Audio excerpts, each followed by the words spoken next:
Hi everybody, I'd just like to tell you a little bit about our YouTube membership. A lot of people have been asking how else they could support us and what they can do. Um, so what I've decided to do, we have qualified now for YouTube membership.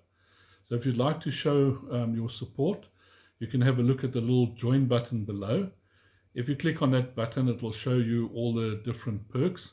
At the moment, we've got basically 3 levels. I've got the baby monkey level, which will give you early access to any videos. After that, we have got the juvenile monkey. This is for people who are really interested in monkeys and would like to see some of the extra footage that we don't actually publish or put out for the general public.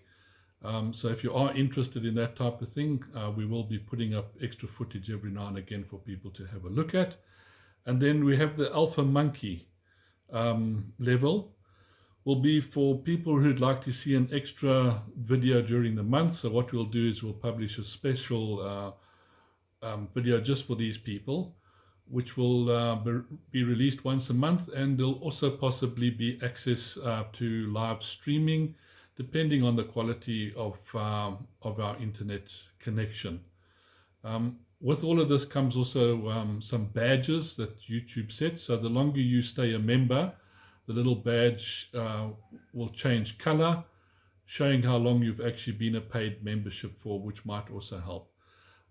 If there are any questions or anything like that, please leave a message in the comments below. We certainly aren't trying to get rid of our normal viewers. So all the videos will basically be available for them, but just probably a little bit later. So we probably early access will probably be on the Thursday night, and then the rest of the public will be able to see the rest of the videos possibly from Friday afternoon, to see how that works in the beginning. So please, if you'd like to support us, think about it, see about becoming a member, and encourage others to do. I've tried to keep the prices as low as possible, so that it shouldn't have any implications really on everybody. Everybody should be able to become a paying member. Thank you.